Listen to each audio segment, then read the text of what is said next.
Welcome to the world of botany, the plant sciences. In this session, we are going to deal the leaf modifications. This is KVS Durga Prasad, Head of Department of Botany, Hindu College, Guntur. In vegetative morphology, we have the topic of leaf. In this leaves, we are going to discuss the leaf modifications, shapes of leaf lamina, leaf margin, leaf apex, symmetry of the leaf, the heterophyly, the leaf surface, and leaf texture. To begin with, we'll start with the leaf modifications. What are leaf modifications? Leaf original activities, photosynthesis and transpiration. In addition to that, it performs some extra activities, and so as to perform them, they undergo some structural changes, what they are called leaf modifications. These are of various types: the tendrils, the spines, the phyllodes, reproductive leaf, storage leaf, and trap leaf. So let us go and see one after the other. To begin with, it is tendril. The long, wiry, sensitive structure, the help in climbing, is called tendril. This tendril develops from various parts of the leaf. Say for instance, here the stipules are modifying to tendril in the case of smilax. Stipules modifying tendril in the case of smilax. Petiole is modifying into tendril in the case of clematis. Leaf apex is modifying into tendril in the case of gloriosa. And the terminal leaflets of a pinnate compound leaf modifying into tendrils in the case of these two. One is the pisum and other one is the naravilia. The terminal leaflets modifying to tendril. The whole leaf is modifying into tendril or structure in the case of lathyrus. So, the various cases where the tendrils are developing from the various parts of the plant of the leaf. Let us see once again: stipules modifying tendril smilax, petiole clematis, leaf apex gloriosa, terminal leaflets pisum, the whole leaf in the case of lathyrus. Even in the case of nepenthes, the upper part of the petiole will be turning into the tendril. We'll be seeing it later on. Now spine. What is a spine? Spine is a hard pointed structure that help in the defense. And not only that, more or less it is a xerophytic adaptation. Here the two stipules modifying to spines in the case of Gigipus. The margins are turning into spines in the case of aloe and also in the case of argemone. Leaf apex is modifying to spine in the case of yucca. And here also, once again, aloe you are watching. That is, the margins are modifying into spines. The whole leaf is modifying to spine in the case of euphorbia and opuntia. Here, these are phylloclades. The greenish structures are the stem, where the stem modifying into leaf-like structure. We have seen that in the case of stem modifications. Here, the leaves are modifying to spines in the case of opuntia. So, thus, stipules modifying into spines in the case of acacia gigipus, apex in the case of yucca and phoenix, margins in the case of aloe, whole leaf in the case of euphorbia and points at opuntia. Now, what is a phyllodes? Phyllodes is once again a xerophytic adaptation, where the petiole modifying into well-flattened greenish photosynthetic structure, what it is called the phyllodes. Here in the case of Australian acacia, this is the primary rack is modifying into phyllodes, whereas in the Parkinsonia, the secondary rack is modifying into phyllodes. So thus, once again, the phyllodes, primary rack is in the case of Australian acacia and the secondary rack is in the case of Parkinsonia. Reproductive leaves. So leaf possesses certain buds, and what these buds are called epiphyllous buds. The buds present in the margins and they develop into individual plants when they come in contact with the soil. Here, the buds present in the margins in the case of bryophyllum, these two bryophyllum, in the injured parts of begonia, and at the apex in the case of that scilla.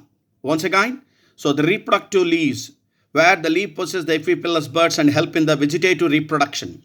The epiphyllous buds present in the margins, bryophyllum, maybe in the injured parts, begonia, at the leaf apex in the case of scilla.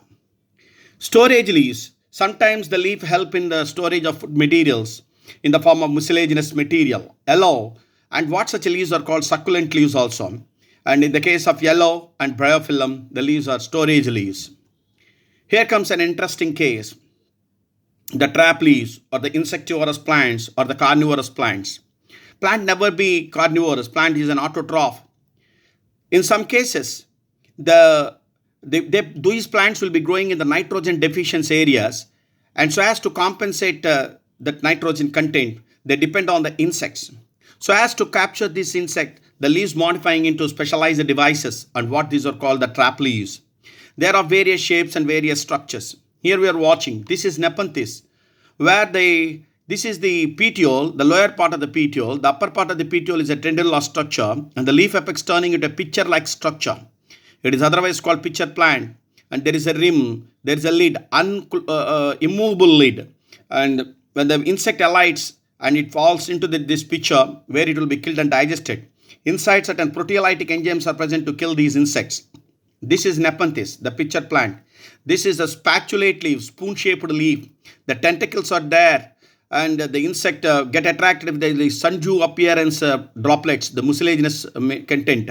The insect will be captured and it will be killed and digested. In the case of Drosera, it is otherwise called sundew. This is a submerged hydrophyte utricularia, where the leaf is modifying into a bladder-like structure, and where the insect, when enters into it, it has a trap door. It will be captured and killed and digested. In the case of utricularia, the bladderwort. This is Dionia, where the leaf is a half-open book-like structure. When it that's a trigger hairs are present, and when insect visits, it will be closed and killed and digested. Thus, these are the insectivorous plants: the Nepenthes, the pitcher plant, the Drosera, the sundew, utricularia, the bladderwort, Dionia, Venus flytrap. These are all various kinds of leaf modifications we have seen till now: the tendrils, the spines, the fillure, the reproductive leaf, the storage leaf, and the trap leaf. This is all about the leaf modifications. Leaf lamina.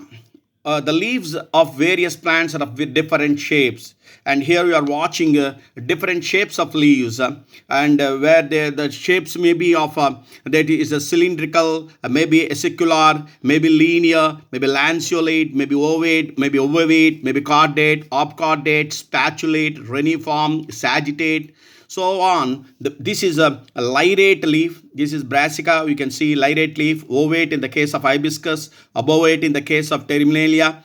Cordate in the case of ficus religiosa, that is banyan. And you can see this in a spatulate leaf in the case of Drosera. And in certain oroids, it is like the sagittate. And it is a lotus. And this is reniform and hydrocotyle. Various types of leaves are lanceolate in the case of nerium. We can watch these shapes of leaves in different plants. The leaves are of different shapes. Linear, the grasses. In the grasses, is linear. Lanceolate in the case of nerium. Maybe elliptical in the case of guava. It's the ovate, that is in the hibiscus. Spatulate in the Drosera. Oblique.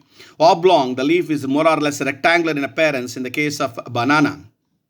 Reniform, cordate in the case of beetle, obcordate, inverted heart-shaped in the case of bauhinia, sagittate in the case of aroids, hastate, lyrate in the case of mustard, and so on. Various shapes of leaves are existing. And margins are also like that. Different types of margins are also we'll be seeing. The leaf margin. So here we are seeing the various shapes of margins. This is smooth, what it is called entire margins, wavy margins, then serrated margins, and lobed margins, dentate margins. We'll be seeing various types of leaf margins are also we are watching.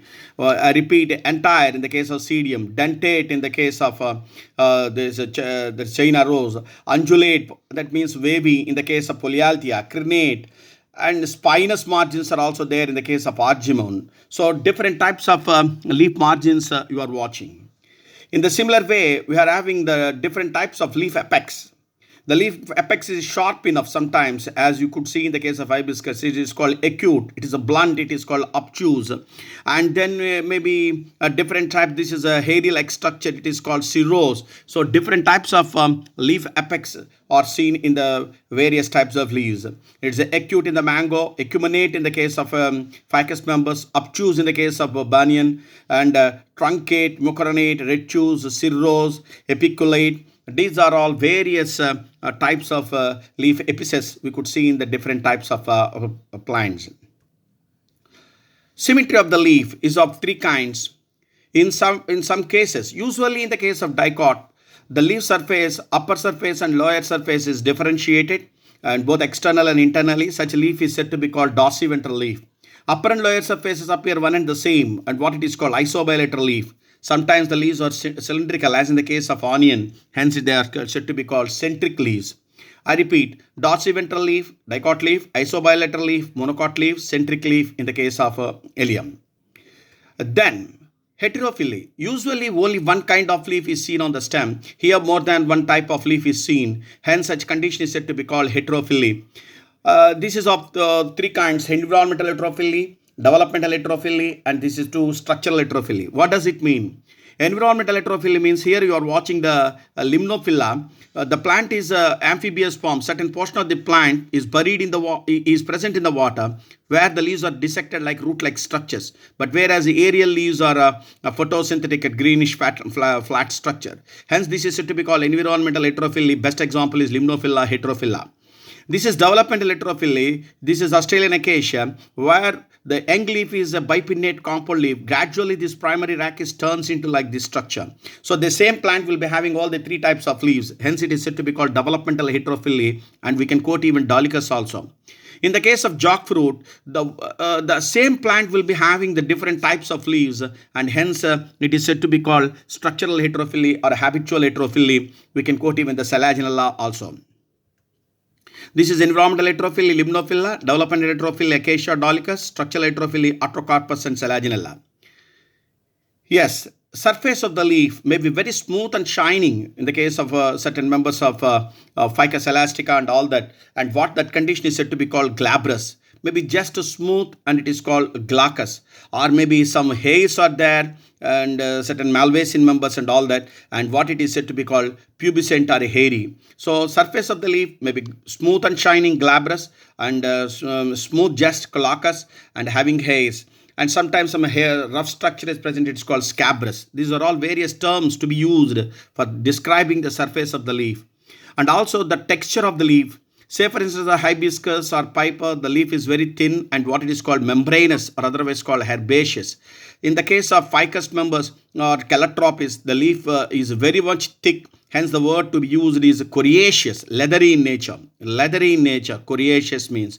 Sometimes the yellow leaf is very fleshy, bryophyllum, and such what they are called succulent leaves. So this is all, these terms are used on the base of their texture.